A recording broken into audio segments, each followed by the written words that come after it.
नमस्कार। मानव भूगोल का अन्य सामाजिक विज्ञानों से जो संबंध है उसके बारे में हमने उसके पार्ट 1 में चर्चा की थी, जिसमें हम इतिहास और मानव भूगोल के जो संबंध हैं उनके बारे में बात कर चुके हैं, और अन्य जो सामाजिक विज्ञान हैं उनसे मानव भूगोल के संबंधों की चर्चा हम इस वीडियो में करेंगे। और अब हम बात करते हैं अर्थशास्त्र एवं मानव भूगोल की, इकोनॉमिक्स एंड ह्यूमन ज्योग्राफी। तो मानव भूगोल में सारी मानवीय जो क्रियाएं हैं उनका अध्ययन किया जाता है, और उन्हीं क्रियाओं में से एक क्रिया है आर्थिक क्रिया।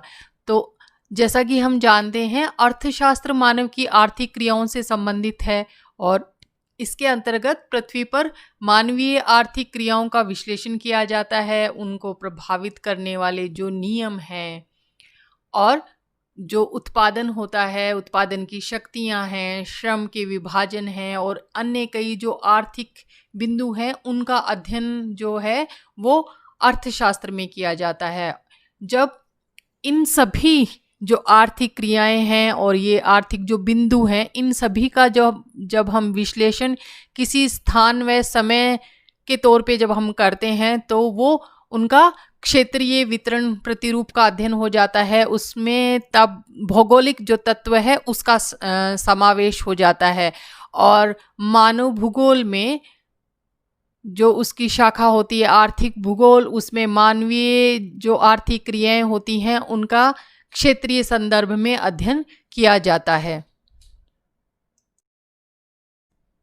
और अब हम बात करते हैं समाजशास्त्र एवं मानव भूगोल की, सोशियोलॉजी एंड ह्यूमन ज्योग्राफी की। मानव का अध्ययन समाजशास्त्र और भूगोल दोनों में सामाजिक प्राणी के रूप में किया जाता है। जैसा कि नाम से ही पता चलता है, मानव भूगोल यानी इसमें मानवीय तथ्यों का अध्ययन किया जाता है, और समाजशास्त्र उसमें मानव का एक सामाजिक प्राणी के रूप में अध्ययन किया जाता है। और दोनों में ही मानव समुदायों के सामाजिक संगठन, पारिवारिक व्यवस्था, श्रम शक्ति, रीति रिवाज और जीवन शैली का अध्ययन करते हैं। समाजशास्त्र मनुष्य के सामाजिक जीवन या सामाजिक क्रिया का अध्ययन करता है, जिससे मानव समाज की उत्पत्ति, विकास, संरचना तथा सामाजिक संस्थाओं का अध्ययन शामिल होता है। समाजशास्त्र मानव समाज के विकास, प्रकृति एवं नियमों की वैज्ञानिक व्याख्या करता है। अतः समाजशास्त्रीय अध्ययन में भौगोलिक ज्ञान सहायक होता है। समाज के सभी पहलुओं का अध्ययन स्थानिक संदर्भ में अनिवार्य है। यानी हम जब मानव के सामाजिक जीवन का अध्ययन कर रहे हैं तो वह व्यवहार किस स्थान पे यानी पृथ्वी की किस जगह के संदर्भ में है, इसका भी उल्लेख आवश्यक है। और जब स्थान का यानी संदर्भ आवश्यक हो गया तो उसमें भूगोल जो है उसका समावेश अवश्यंभावी है। तो मानव भूगोल में हम क्या करते हैं, विभिन्न प्रदेशों के मानव समाजों का अध्ययन जो है वो एक प्रमुख उसका जो अध्ययन क्षेत्र है उसका एक विषय है ये। और अब हम बात करते हैं मानव शास्त्र और मानव भूगोल की, यानी नृविज्ञान, एंथ्रोपोलॉजी जिसे कहते हैं, और ह्यूमन ज्योग्राफी की। एंथ्रोपोलॉजी में मानव जो प्रजातियां हैं उनके उद्भव यानी उनका ओरिजिन कैसे हुआ, उनका विकास कैसे हुआ, कहाँ कहाँ वो पाई जाती हैं, फिर उनकी कार्यकुशलता, उनका जो सामाजिक जो प्रथाएं हैं, उनका धर्म, भाषा, सांस्कृतिक पक्ष आदि का अध्ययन हम इसमें करते हैं।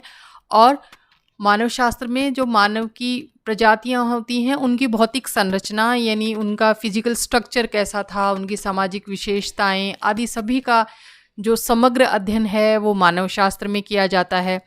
और मानव भूगोल जो है उसमें पृथ्वी के जो विभिन्न भाग हैं उनमें पाई जाने वाली जो विभिन्न प्रजातियां हैं उनके हम वितरण का अध्ययन करते हैं। उद्भव और विकास से संबंधित भौगोलिक अध्ययन की विवेचना की जाती है, अर्थात हम इसमें ये भी पढ़ते हैं कि किस प्रकार से किसी प्रदेश के भौगोलिक पर्यावरण यानी जिसमें प्राकृतिक पर्यावरण एवं सांस्कृतिक पर्यावरण दोनों को हम शामिल करते हैं, उन दोनों ने मानवीय क्रियाओं तथा मानव की जो प्रजातीय गुण थे उसको किस प्रकार से प्रभावित किया है, तो उस प्रभाव का विश्लेषण जब हम करते हैं तो उसमें मानवीय पक्ष शामिल हो जाता है और उसे मानव भूगोल में उसका अध्ययन किया जाता है। राजनीति विज्ञान एवं मानव भूगोल भी दोनों एक दूसरे से घनिष्ठ रूप से संबंधित हैं, क्योंकि राजनीति विज्ञान का जो अध्ययन केंद्र है वो सरकार या वहाँ की शासन व्यवस्था होती है और इसमें विभिन्न राष्ट्रों अथवा राज्यों की शासन प्रणालियों, सरकारों और अंतर्राष्ट्रीय संबंधों का अध्ययन किया जाता है। और ये जो सभी चीज़ें हैं, सभी जो तथ्य हैं, इन पे ये जो राजनीतिक जो क्रियाकलाप हैं, इन पे भौगोलिक वातावरण का प्रभाव पड़ता है। मानव भूगोल का अध्ययन क्षेत्र भौगोलिक प्रदेश तथा राजनीति में अध्ययन क्षेत्र राज्य होता है।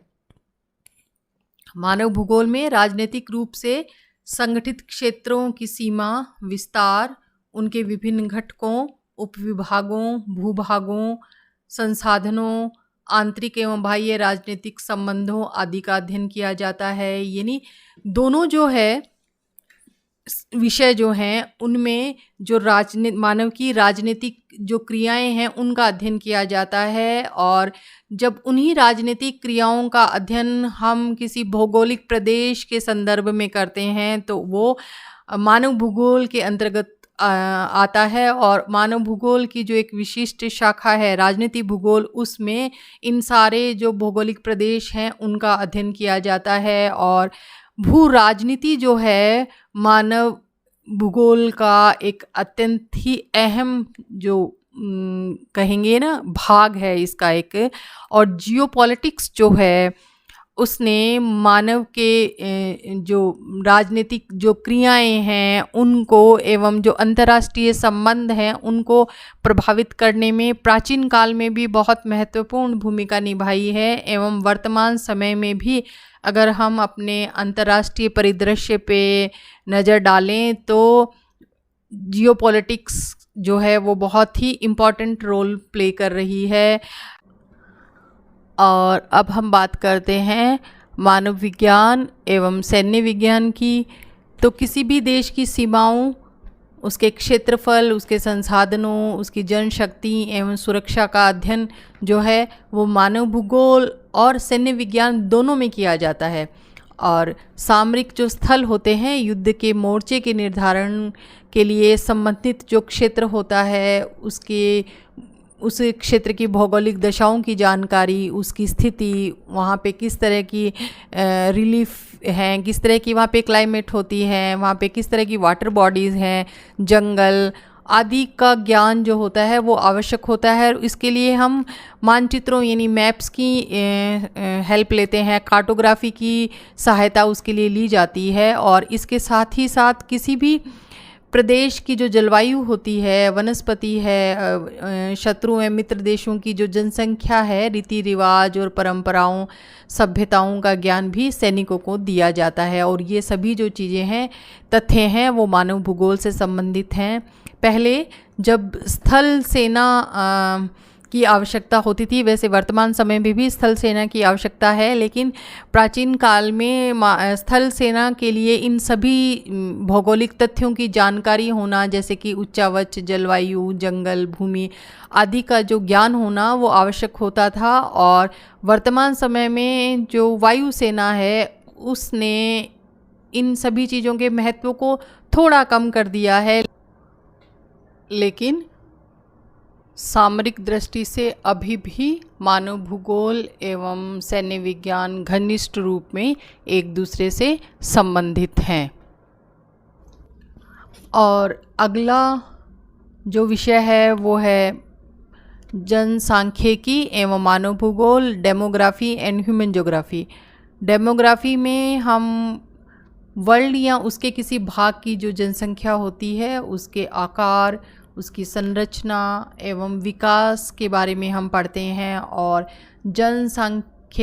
जनसंख्या का सांख्यिकी आंकलन है, यानी आंकड़ों से संबंधित जो है वो स्टडी है। एक तरह से किसी भी प्रदेश की या पूरे वर्ल्ड की जनसंख्या का साइज़ कैसा है, उसकी संरचना कैसी है, सेक्स रेशियो कैसा है, साक्षरता दर कितनी है, इस प्रकार की जो चीज़ें हैं और अन्य इसी तरह की अन्य जो जनसंख्या से रिलेटेड चीज़ें होती हैं, यानी मृत्यु दर, जन्म दर, घनत्व, प्रवास और आदि जो सभी जो तथ्य हैं, इनका अध्ययन जनसांख्यिकी में किया जाता है। और जब हम ह्यूमन ज्योग्राफी के एंगल से हम इसको पढ़ते हैं तो हम जनसंख्या के विभिन्न पहलुओं में स्थानिक परिवर्तनों का अध्ययन इसका पार्ट बन जाता है। यानी मानव भूगोल में हम जो टोटल पॉपुलेशन है उसकी स्टडी तो करते ही हैं, तथा अलग अलग स्थानों में उनका किस तरह से उसमें परिवर्तन हो रहा है और